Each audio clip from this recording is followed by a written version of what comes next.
Hello बच्चों, online शिक्षण में आप सभी का स्वागत है। आज हम लोग कक्षा 8वीं का गणित विषय पढ़ेंगे। गणित विषय में हमारा 15वां पाठ चल रहा है, क्षेत्रफल। क्षेत्रफल के बारे में इस पाठ में जानकारी प्राप्त करेंगे। क्षेत्रफल के बारे में कुछ जानकारी आपको पहले से है।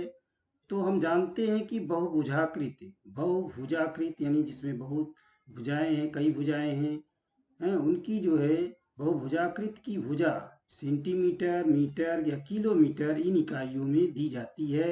तब उसका क्षेत्रफल भी उसी क्रम में सेंटीमीटर, मीटर व किलोमीटर इन इकाइयों में ही बताई जाती है।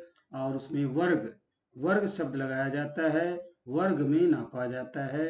वर्ग सेंटीमीटर, वर्ग मीटर, वर्ग किलोमीटर, ऐसा उत्तर आता है, वैसा लिखा जाता है। क्षेत्रफल हमेशा वर्ग में निकाला जाता है। इसमें कुछ सूत्रों की जानकारी दी गई है जो कि आप पढ़ चुके हैं। वर्ग का क्षेत्रफल, वर्ग कैसा होता है आपको दिमाग में आएगा। वर्ग की चारों भुजाएं बराबर होती हैं। इसमें जो वर्ग होता है इसकी चारों भुजाएं बराबर होती हैं। जैसे एक भुजा 4 सेंटीमीटर है तो दूसरी भी 4 होगी, तीसरी भी 4 होगी, यानी सभी भुजाएं 4 4 हैं। यानी वर्ग की चारों भुजाएं बराबर होती हैं। तो इसका सूत्र है भुजा का वर्ग। यानी एक भुजा दी गई है तो भुजा गुणे भुजा भी कह सकते हैं, या भुजा का वर्ग। 4 में 4 का गुणा कर देंगे तो आपका ये उत्तर आ जाएगा 16 वर्ग सेंटीमीटर है तो सेंटीमीटर, मीटर है तो मीटर आएगा। दूसरा है आयत। आयत में क्या होता है, जो है आमने सामने की भुजाएं बराबर होती हैं।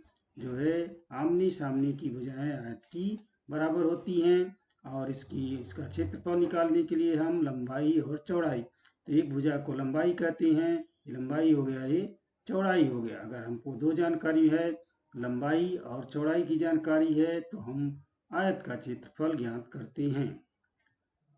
तीसरा है समकोण त्रिभुज का क्षेत्रफल। समकोण यानी ऐसा त्रिभुज जिसका एक कोण समकोण हो। समकोण हमेशा ही सीधी रेखा में होती है। अगर इस तरह का कोण बनाने वाला जो है त्रिभुज है, यानी यहाँ पे कोण समकोण बन रहा है, तो इसमें ये सूत्र लगेगा 1/2 गुणे समकोण बनाने वाली भुजाओं का गुणनफल। अब यहाँ पे समकोण बनाने वाली भुजाएं दो भुजाएं हैं। अब ये दोनों भुजाओं का जो गुणनफल है इसको यहाँ पे दिखाया जाएगा 1/2 गुणे समकोण बनाने वाली भुजाओं का गुणनफल। इनका जो है उपयोग करके, अगर मान लीजिए यहाँ पे 10 है, ये भुजा की लंबाई 10 है, इसका जो है 8 है, ये दोनों का गुणा करेंगे। 1/2 गुणे 10 गुणे 8, तो ये उत्तर आएगा। इस तरह से समकोण बनाने वाली भुजाओं का गुणनफल लिख करके इसका हम क्षेत्रफल निकालते हैं। चौथा है त्रिभुज का क्षेत्रफल। त्रिभुज में ये नहीं कहा गया है कि कैसा त्रिभुज हो, यानी जो समकोण न हो। समकोण होगा तो ये वाला सूत्र लगेगा। तीसरा यानी बाकी जो जितने भी त्रिभुज हैं उसमें ये सूत्र लगेगा। मान लीजिए ये त्रिभुज ऐसा दिया गया है, इसमें समकोण नहीं है, तो यहाँ पर क्या किए कह रहे हैं, त्रिभुज का क्षेत्रफल बराबर 1/2 गुणे आधार गुणे ऊंचाई। आधार यानी एक नीचे रेखा खींची गई है। मान लीजिए त्रिभुज ए, बी और सी है, तो आधार हम एक रेखा को मान लेंगे, बी सी मान लीजिए, आधार हो गया। अब इसमें ऊंचाई कहाँ से ज्ञात करेंगे, यहाँ से लंब खींचेंगे, ये बी सी पे लंब खींचेंगे, ये जो दूरी होगी इसे हम ऊंचाई कहेंगे। तो आधार गुणे ऊंचाई ये जो है करेंगे, तब ये ऐसे त्रिभुज का क्षेत्रफल ज्ञात होता है। इसका उपयोग कर चुके हैं पिछली कक्षाओं में। अब जो है इसके आगे हम पढ़ेंगे। इससे जो है 8वीं के लिए है समांतर चतुर्भुज का क्षेत्रफल। समांतर चतुर्भुज का क्षेत्रफल जो है हमें पढ़ना है। समांतर चतुर्भुज कैसा होता है, आयत के जैसा ही होता है। ये समांतर चतुर्भुज बताया गया है। ये दोनों भुजाएं समांतर हैं। इस जो आकृति दी गई है, A D Rekha, B C रेखा समांतर हैं आपस में। इसी तरह ए बी और डी सी भी समांतर हैं। ये जो है इसकी रेखाएं समांतर हैं, इसलिए समांतर चतुर्भुज कहते हैं। लेकिन अगर हम इसको जो है यहाँ से काट करके यानी एक लाइन खींच के सीधा कर दें, इसको निकाल दें, कागज पर इसका उदाहरण बताया गया है कि इसको काट करके हम इसको यहाँ पर ला के अगर हम रखते हैं तो इस तरह आकृति बनती है आयत के जैसा। यानी ये जो है आयत के जैसा ही होता है, इसलिए इसका क्षेत्रफल भी आयत के जैसा ही निकाला जाता है। तो समांतर चतुर्भुज से यह आयत बना हुआ है, इसलिए दोनों के क्षेत्रफल समान आते हैं। समांतर चतुर्भुज का आधार अर्थात आयत की एक भुजा की लंबाई तथा उसकी ऊंचाई अर्थात आयत की दूसरी भुजा जो चौड़ाई होती है, जो ऊपर हमने पढ़ा, ये आधार हो गया यानी लंबाई, ये जो है ऊंचाई यानी चौड़ाई, ये जो है लंबाई, ये चौड़ाई, इसी को ऊंचाई कहेंगे। तो इसका उपयोग करके इसमें जो है हम क्षेत्रफल ज्ञात करते हैं। इसका सूत्र बन गया समांतर चतुर्भुज का क्षेत्रफल बराबर आधार गुणे ऊंचाई। आधार जो है ये लंबाई हो गया, ऊंचाई जो चौड़ाई होता है वो ऊंचाई हो गया। तो इसको यहाँ से ऐसा लंब खींच करके ज्ञात करते हैं। अगर ऐसा आकृति दी गई है इस तरह का होता है तो इसको लंब खींच करके इसकी लंबाई यानी ऊंचाई ज्ञात करते हैं और इससे गुणा करते हैं, तभी जो है ज्ञात होता है। तो उदाहरण के माध्यम से इसको और स्पष्ट समझ सकते हैं। तो देखते हैं, एक समांतर चतुर्भुज का आधार 8 सेंटीमीटर, ऊंचाई 5 सेंटीमीटर है, तब उस चतुर्भुज का क्षेत्रफल ज्ञात करो। अब यहाँ पे आधार और ऊंचाई दोनों ज्ञात है, तो हम सूत्र का उपयोग करके इसको हल करेंगे। समांतर चतुर्भुज का क्षेत्रफल बराबर आधार गुणे ऊंचाई। आधार गुणे ऊंचाई हमें मालूम है 8 और 5, 8 गुणे 5 कर देंगे, 8 पंजे 40, 40 आ गया। अब इसको वर्ग में लिखा जाता है, इसलिए समांतर चतुर्भुज का क्षेत्रफल बराबर 40 वर्ग सेंटीमीटर, क्योंकि ये सेंटीमीटर में दिया है तो सेंटीमीटर में लिखा जाएगा। नेक्स्ट है, एक समांतर चतुर्भुज का क्षेत्रफल 112 वर्ग सेंटीमीटर है और उसका आधार 10 सेंटीमीटर हो, तब उसकी ऊंचाई ज्ञात करो। यानी हमें 3 चीजें चाहिए। अगर हमें आधार और ऊंचाई मालूम है तो क्षेत्रफल ज्ञात करते हैं।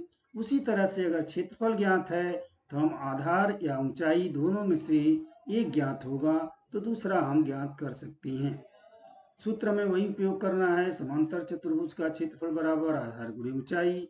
जो जानकारी है उसे लिख लेंगे, इसलिए क्षेत्रफल में मालूम है 112 बराबर, आधार भी मालूम है 10 लिख लिया, गुणे ऊंचाई, ऊंचाई नहीं मालूम है ऊंचाई लिख लिया। अब हमारा जो है इसको सरल करना है, ऊंचाई ज्ञात करना है, तो 112 बटे 10 हो जाएगा। ये जो 10 है गुणे में है, यहाँ पे भागे में हो जाएगा, बटे में हो जाएगा।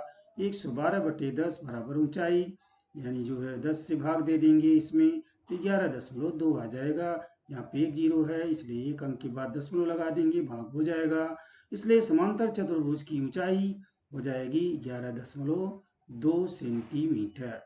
यहाँ पर जो आया हुआ है इसको हम ऐसे कर सकते हैं, 112 बटे 10 बराबर 11.2, यहाँ पर भी हम लिख सकते हैं। यही उत्तर जो है 11.2 आ जाएगा। तो इस तरह से हमें अगर क्षेत्रफल ज्ञात है तो हम आधार और ऊंचाई दोनों को ज्ञात कर सकते हैं। अब हम प्रश्न संग्रह 15.1 की में 3 सवाल हैं, इन तीनों सवालों को देखते हैं तो कैसे हल करेंगे। तो चलो देखते हैं आगे इस सवाल को। प्रश्न संग्रह 15.1 का सवाल है। पहला सवाल, एक समांतर चतुर्भुज का आधार 18 सेंटीमीटर तथा ऊंचाई जो है 11 सेंटीमीटर दिया गया है। यहाँ पर 11 सेंटीमीटर या ऊंचाई दी गई है और जो है आधार 18 सेंटीमीटर दिया गया है। इसके आधार पर तो उस चतुर्भुज का क्षेत्रफल ज्ञात करो। तो ये पहले उदाहरण की जैसा लगाया जाएगा। हम जो है यहाँ पे जानकारी जो हमें है वो लिख लेंगे। समांतर चतुर्भुज का आधार 18 सेंटीमीटर, ऊंचाई 11 सेंटीमीटर ज्ञात है। अब हम सूत्र लिखेंगे, समांतर चतुर्भुज का क्षेत्रफल बराबर आधार गुणे ऊंचाई। आधार गुणे ऊंचाई ये सूत्र लिख दिया गया।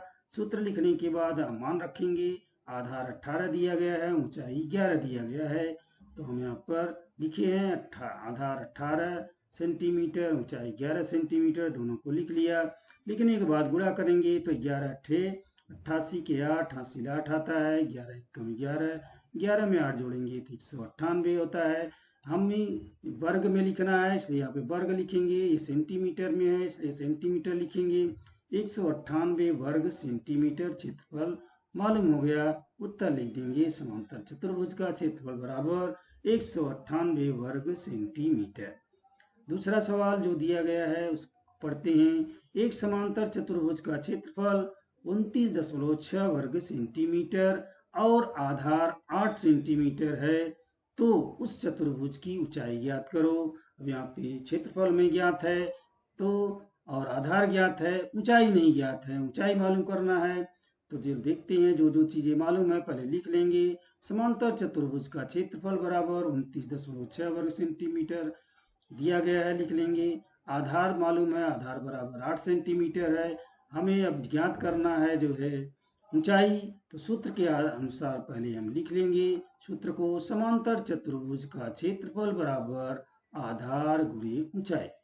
जो जो जानकारी है उसको लिख लेंगे। क्षेत्रफल मालूम है इसलिए 29.6 बराबर आधार मालूम है 8 गुणे ऊंचाई लिख लिया गया। इसको सरल करेंगे तो ऊंचाई जो है हम इसको इधर भी ला सकते हैं या जो है ये 8 को इधर ला सकते हैं, दोनों वही चीजें होंगी।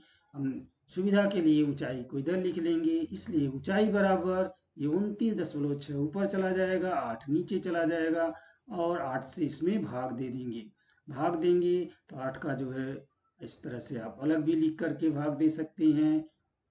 29.6 रप्पे भी लिख के आप भाग दे सकते हैं। तो 8 का 29 में भाग देंगे तो कितना होगा, 8 तेरी 24, 24 लिख सकते हैं यहाँ पे। 24 में 29 में से 24 घटाया यानी 9 में से 4 घटाया तो हो जाएगा 5। ये जो है 2 में से 2 गया 0, यहाँ पे दशमलव है, दशमलव ऊपर बढ़ा देंगे। दशमलव के बाद ये 6 है तो ये 6 को यहाँ नीचे उतार लेंगे, ये बन जाएगा 56, 56। 56 में 8 का भाग देंगे, 8 सते 56 हो जाएगा।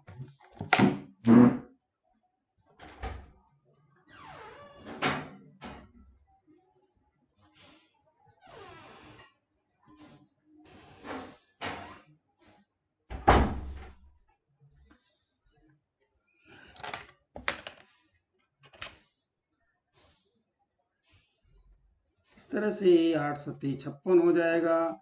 तो ये 7 यहाँ पे लिख देंगे, 7 यहाँ पे उत्तर हो जाएगा 3.7, इसलिए ऊंचाई बराबर 3.7 सेंटीमीटर हो जाएगी। उत्तर लिख देंगे समांतर चतुर्भुज की ऊंचाई बराबर 3.7 सेंटीमीटर। नेक्स्ट प्रश्न है तीसरा। एक समांतर चतुर्भुज का क्षेत्रफल यहाँ भी दिया गया है 83.2 वर्ग सेंटीमीटर है और उसकी ऊंचाई 6.4 सेंटीमीटर है। तब उसका आधार ज्ञात करना है, आधार की लंबाई कितनी होगी।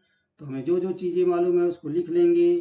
तो यहाँ पर समांतर चतुर्भुज का क्षेत्रफल ज्ञात है, क्षेत्रफल लिख लिया। समांतर चतुर्भुज का क्षेत्रफल बराबर 83.2 वर्ग सेंटीमीटर है, लिख लिया। उसकी ऊंचाई जो है यहाँ पे दी गई है 6.4 सेंटीमीटर, उसकी ऊंचाई 6.4 सेंटीमीटर लिख लेंगे। समांतर अब जो है सूत्र का उपयोग करके जो जो जानकारी है उसको लिख देंगे। सूत्र हो गया समांतर चतुर्भुज का क्षेत्रफल बराबर आधार गुणे ऊंचाई। लिखने के बाद हमें क्षेत्रफल मालूम है, लिख लिया, इसलिए 83.2 बराबर आधार यानी क्षेत्रफल ही हो गया। आधार नहीं मालूम है, आधार गुणे ऊंचाई मालूम है 6.4 सेंटीमीटर लिख लेंगे। अब हमें यह आधार ज्ञात करना है, तो जिस तरह से ऊपर सवाल हल किए थे उसी तरह ये भी हल करेंगे। आधार को सुविधा के लिए इधर ले लेंगे, इसको इधर ले लेंगे, इसको यानी जो क्षेत्रफल रहेगा उसमें जो भी आधार या ऊंचाई मालूम रहेगी उसी से भाग देना है। आधार मालूम है उससे भाग देंगे, ऊंचाई मालूम है तो ऊंचाई से भाग देंगे क्षेत्रफल में। तो हमें मालूम पड़ेगा जो भी पूछा जाएगा, चाहे आधार चाहे ऊंचाई।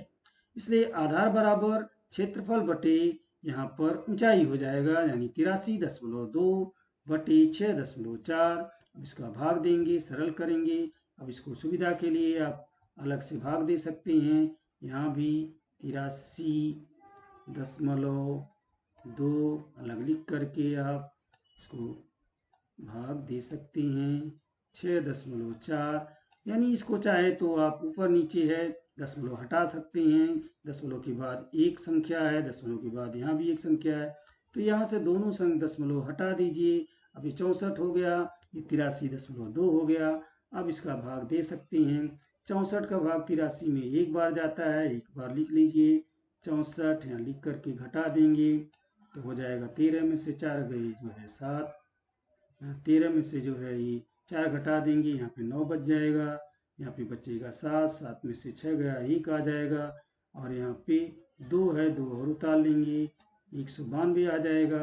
अभी 6 का पहाड़ा 19 में पढ़ो तो 6 त्रिक 18 होता है, तो 3 चौक 12 यहाँ होता है, 3 छक 18 19, यानी 3 बार जाता है। 3 लिख के इसको गुणा कर दो, 3 चौक 12 के 2, हासिल 1, 3 छक 18 19, यानी बराबर हो जाता है, घटाने पर कुछ नहीं आएगा।